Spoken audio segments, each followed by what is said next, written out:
was in the still small voice. దేవుడు ఎక్కడ కనబడ్డాడండి? మిక్కిలి నిమ్మలముగా మాట్లాడే స్వరము. He was not in the earthquake. భూకంపములో దేవుడు ప్రత్యక్షత లేదు. He was not in the fire. అగ్నిలో దేవుని ప్రత్యక్షత లేదు. He was not in the wind. ఆ పెనుగాలిలో దేవుని ప్రత్యక్షత లేదు. But he was in the still small voice. కానీ ఆ మిక్కిలి నిమ్మలమైన స్వరములైన ప్రత్యక్షత దాగి ఉన్నది. Amen. Amen. God sometimes he shows himself in great grandeur ways. చూడండి, కొన్ని సందర్భాల్లో దేవుడు గొప్ప గొప్ప రీతిలో ప్రత్యక్షం అవ్వచ్చు గాని, because if we see in 18th chapter he came down as fire. చూడండి 18వ అధ్యాయంలోనే పక్క అధ్యాయంలోనే దేవుడు అగ్నిగా ప్రత్యక్షమయ్యాడు.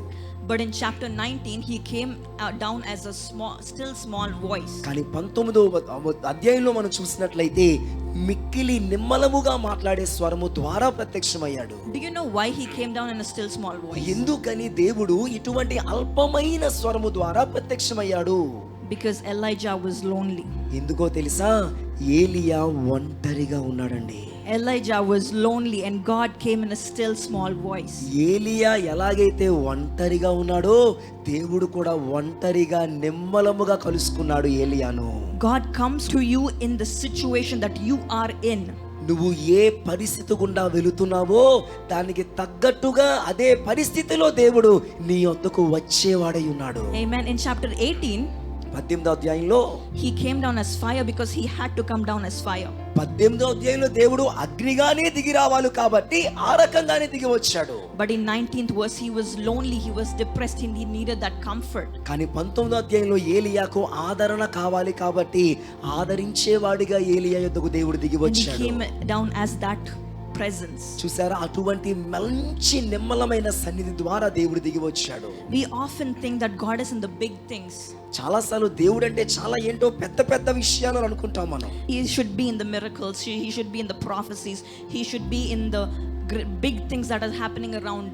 That is our perception. దేవుడు అంటే అద్భుతాలు చేయాలి, ప్రవచనాలు చెప్పాలి, ఏదో బలమైన కార్యాలు చేయాలని కొన్ని సందర్భాల్లో మనం అనుకుంటాం. But God is in the still small voice. కానీ నీకు తెలుసా, దేవుడు ఇంకా ఆ నిమ్మలముగా మాట్లాడే ఆ స్వరములోనే ఉన్నాడు. He is in your problem. నీ సమస్యతో దేవుడు ఉన్నాడు. He is in the middle of your tears. నీ యొక్క కన్నీటి మధ్యలో దేవుడు ఉన్నాడండి. When you're crying alone in the night, nobody knows that you're crying, he is with you. రాత్రి చాముల యందు ఎవరికి తెలియకుండా నువ్వు కన్నీరు కారుస్తున్న సమయంలో దేవుడు నీతోనే ఉన్నాడు. In the depression he is with you. నీ కృంగుదల మధ్యలో దేవుడు నీకు తోడుగా ఉన్నాడు. In your unloved moments he is with you. ఇదిగో నువ్వు ప్రేమింపబడని సమయాల్లో సైతము దేవుడు నీకు తోడుగా ఉన్నాడు. In your insults he is with you. నీ యొక్క నిందలలో దేవుడు నీకు తోడుగా ఉన్నాడు. In every situation that you feel very low, he is with you. నువ్వు కృంగుబాటుకు చెందిన ప్రతి సమయములో కూడా దేవుడు నీకు తోడుగా ఉన్నాడు.